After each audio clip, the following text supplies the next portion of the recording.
What's going on, guys? So, welcome back. I think it's been about a year and a half since I posted my last video, and I apologize for that. I had a bunch of stuff going on in my life to the point where I didn't have time to create a video, record it, go on YouTube, and help support my channel. At the moment, my channel's not doing that great, which sucks, but yeah, so I'm going to record this, and it's kind of a story time thing. So, first, rocking the black tip 8 shirt, and this is a fishing incident that happened while I was in the Outer Banks in Nags Head in North Carolina. I got back about 2 weeks ago, and I will tell you about that, so let's get started with the video.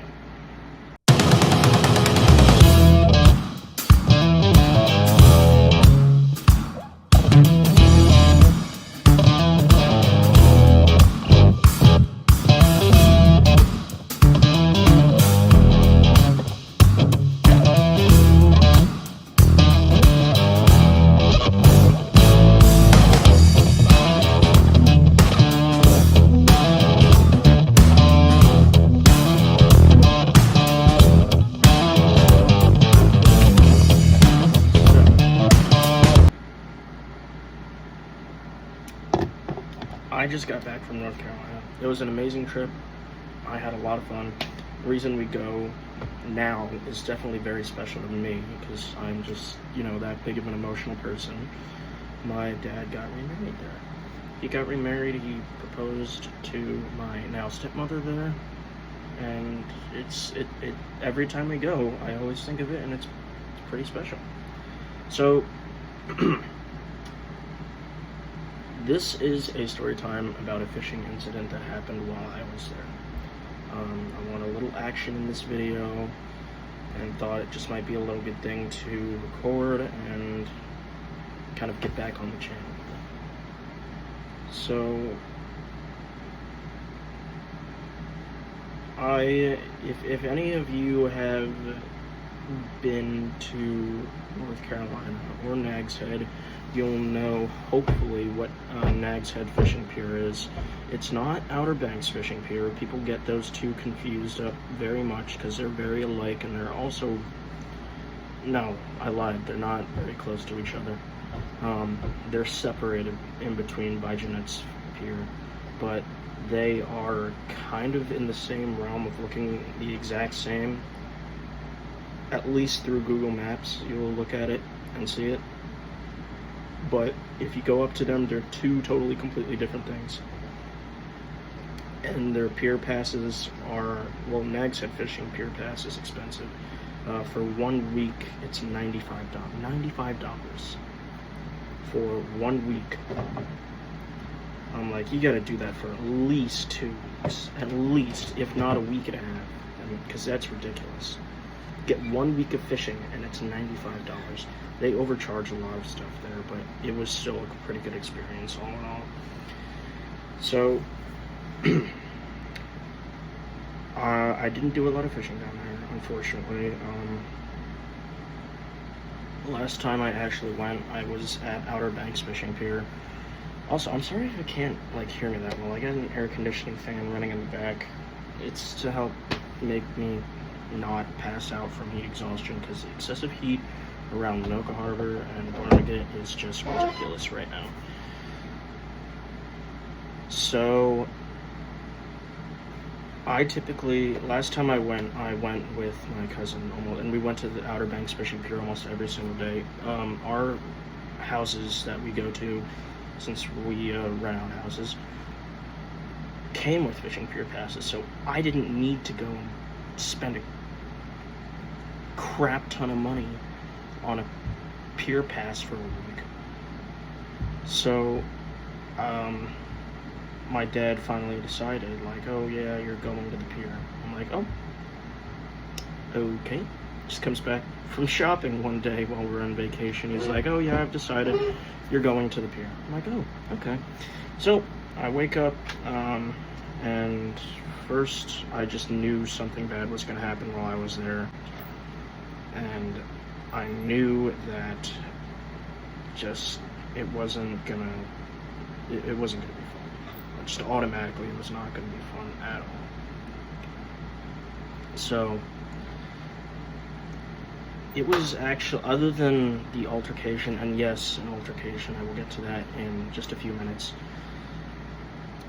It was a pretty good experience. I'd say first of all, it was 4th of July. It was freaking hot out. I was like steaming my ass off. And when I got there, it was, I actually broke one of their rules. I believe I broke one of their rules. I went online and looked. I either looked at Jeanette's Pier's rules for pier fishing, or I was just wrong in general. I know I broke one rule while I was there, and I know what rule it was. Excuse me. Because when you go to these piers in North Carolina, they usually have a shop, and then just past that they have either a bar or a restaurant, and then you have the pier.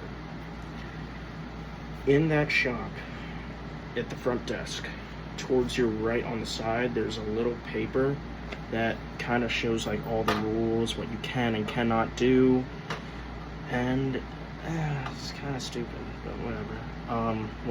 I guess the rule I broke was you're not allowed to have more than 2 rods per person. I had 4. No, I had 5. No, I had 4. I had 4 rods. I had my bait caster on a 7-foot medium heavy, and I had my 8-foot jigging rod, which I will actually show both those in a different video, hopefully coming up soon. I'm going to start getting back onto YouTube completely full time and trying to make a video every week about anything. It could be story time, it could be, fishing video, literally anything. I'm just going to keep building it up from there, and hopefully things will go a lot better. Where was I? So yeah, I will show those two in another video, and then along with those two, I also had 2 11-footers with my I had my spinning one and my conventional one, and I looked at the rules before I went onto the pier, but I had to go back to the truck and get my rods. I go up to the guy, I'm like, hey, I got 2 11-footers coming through, and I already set them up last night. It's gonna be a total pain in the ass to break them down and try to get them through the door. Excuse me. And I was just like, yeah. He's like, yeah, go ahead. So past all this, going about an hour into the future of what happened, this lady was walking behind me with her dog. She's kind of like an older lady, and I didn't think you were allowed to. I mean, she could have been a local. She looked like a local. I could be wrong. I was from out of state. I didn't want to cause any trouble. And then I was towards the end of the pier. If you know these piers, they're about maybe a half to a quarter of a mile long. I mean, they're pretty long. They go really far out of the off the beach, and I was towards the end of the pier, and there's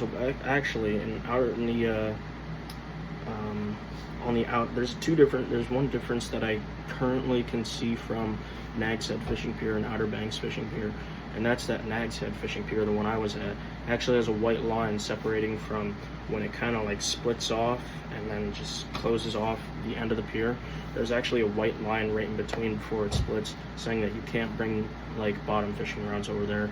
There's guys throwing gotcha plugs, spoons, everything, bucktails, whatever you use, what have you, and you can't go bottom fishing over there. So I'm towards the end. I'm probably maybe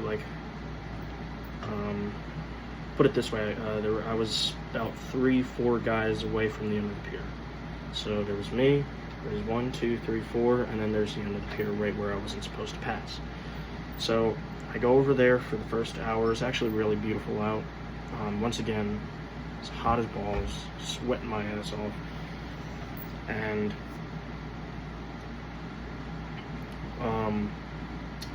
so I go back to my spot. I actually start getting. I wasn't using my bottom fishing as much as I wanted to, but let me backtrack, because what I'm about to tell you is going to come into play later in the story, and that's that I was throwing a gotcha plug, and there was like a blitz going on right in front of me, and so I changed out for a metal spoon, and I caught a 17, 18-inch bluefish, and I didn't have a pier net.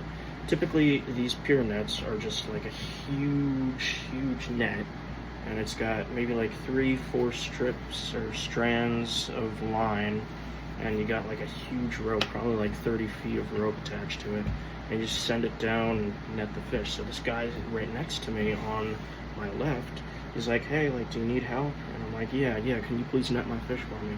And I'm like, well, I have a family of 10 at home. There's no point in me keeping it if I'm not gonna, because I kept like throwing more, and I ended up giving the fish to the guy. I was really happy about it, and I made a new friend that day.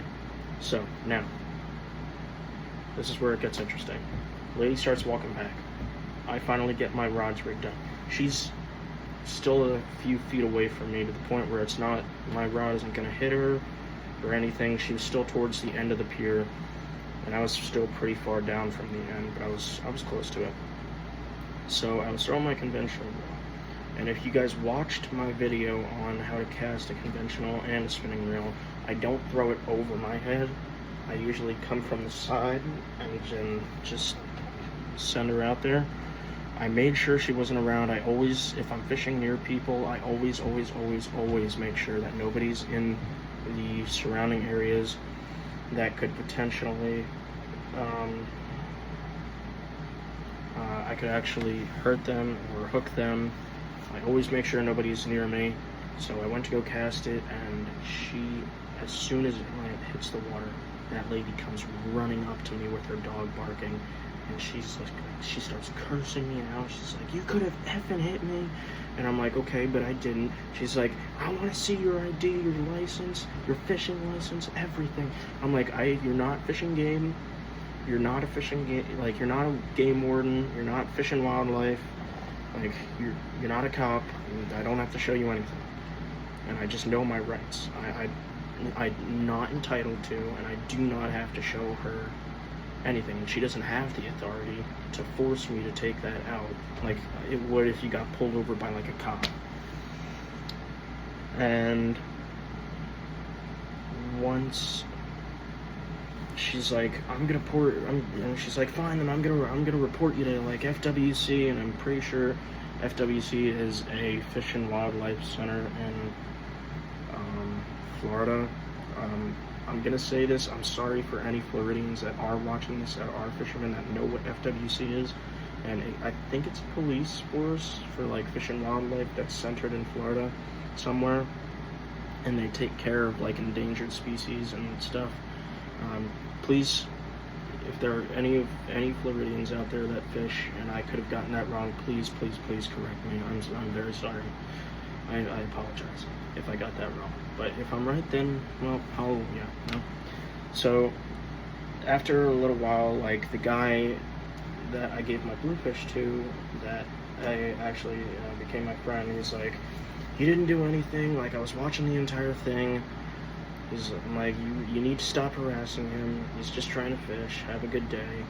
And she walks away, and I told the guy, hey, just watch my stuff. I'm gonna run into the shop, grab a water bottle, and I'm also gonna use the bathroom. He's like, okay, I gotcha. I come back out, and he's like, there's maybe like 2, 3, 4 guys like surrounding my stuff, kind of like pushing them off to the side a bit.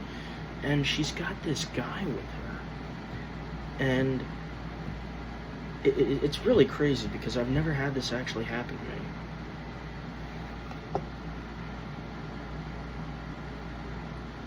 So I come back and they're like surrounding my stuff. They're kind of like pushing the couple away.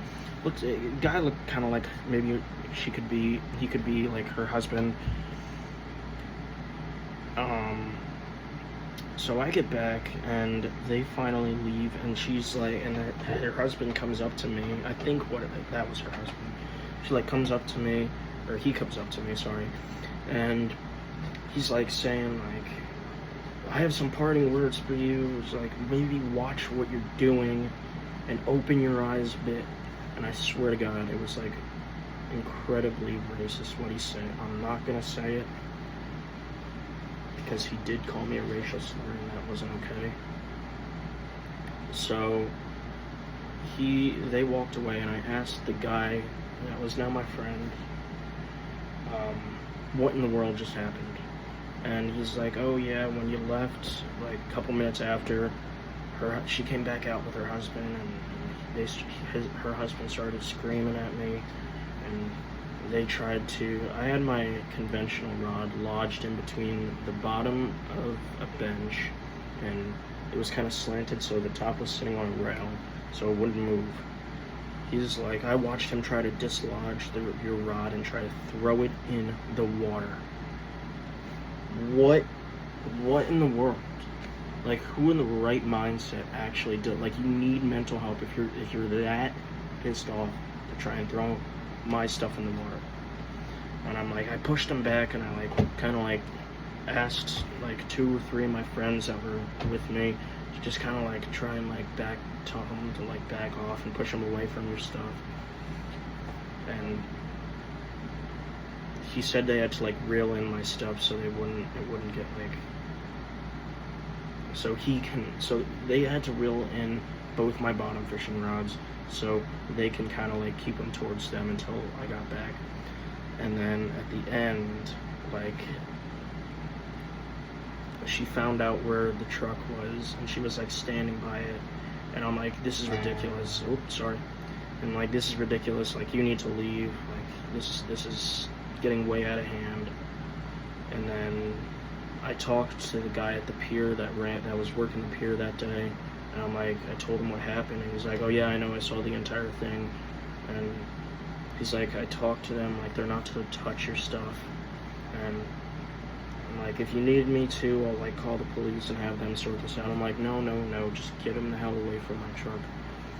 And I ended up leaving, and that is my little story for tonight. And yes, tonight, because it's probably like 9 o'clock by me right now. So, I mean, I don't know if anybody wants to talk to me about their stories. I'd love to hear them. But that was my story for tonight and my trip to Nags Head, North Carolina. I don't know why this happened. I don't know how it happened. Unfortunately, I don't have any video evidence of it. I had my phone in my tackle bag so it wouldn't overheat on me. So it was pretty much out of sight at that moment. Thankfully, they didn't get a hold of my tackle bags, because that would have gone in the water, and so would have my phone and my wallet, along with my wallet having my driver's license, a couple $100 in cash, and my debit card as well. So that could have been really bad. There could have been a lot of things that went wrong that day. But that is my story for today. I hope you guys enjoyed that. I hope, I'm kind of out there more now, and I apologize for not, being very enthusiastic about it, and because number one, I'm tired and I have work tomorrow, and number two is that I'm sorry, I feel terrible that I haven't been posting, so I'm going to try and post maybe 1 or 2 videos every week and see how it goes from there. So I hope you all have a good night, and I appreciate you. If you do like this video, just please do me a favor, like, subscribe, click the bell for notifications, and that is my story.